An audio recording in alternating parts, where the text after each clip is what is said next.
One thing that uh, we've been moving away from, or we've been seeing changes, I guess, over the last 5 years, particularly in Australia, is the physical environment in which we teach.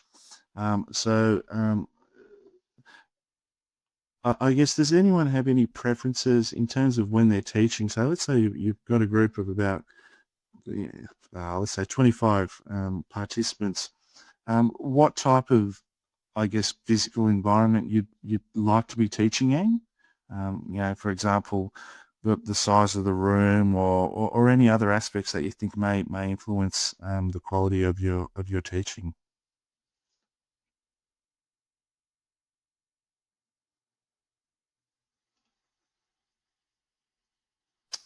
So I've got a couple here. Natural light. Yep. Um, Good acoustics. Chalkboard or whiteboard windows. Yep, I think all of those are great. There's nothing worse than feeling like you're in a bunker and and locked away from the entire world. So we've got someone, so Vanessa, saying that she prefers a smaller room, and I guess this is where we've been going over the last, like I mentioned, over the last few years.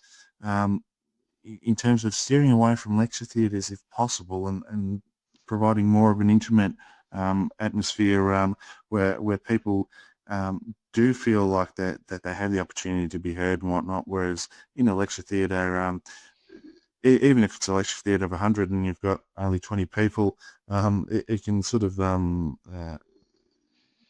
still have the feeling of not engaging, or not having the ability to engage with the presenter. Simple things like the temperature. There's nothing worse than being in a presentation or in a room where the temperature is either too hot, or everyone's shivering. So really simple things. Any distractors. So we mentioned having natural light. And I agree. I think we should be having natural light where possible. However, if it's on a busy road, or sort of any distractors that are coming through those windows, you sort of want to keep that in mind, and potentially close out the blinds and whatnot. Um, Obviously, you want to make sure that the AV or audio-visual equipment works, but the seating arrangement is one important aspect.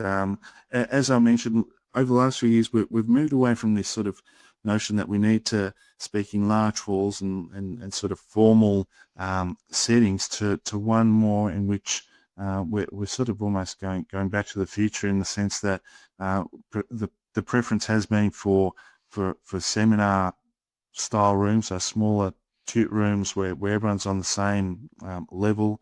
Um, Interestingly enough, again, seating arrangement for those types of situations can dictate how people engage. So having someone, or sorry, having the seating arrangements, I guess, as a typical classroom where you've got rows of seats. Again, people can get lost and don't typically engage, whereas when you arrange a seating in something, for example, like a horseshoe shape, or a circular shape, there's that feeling of belonging and engaging as well.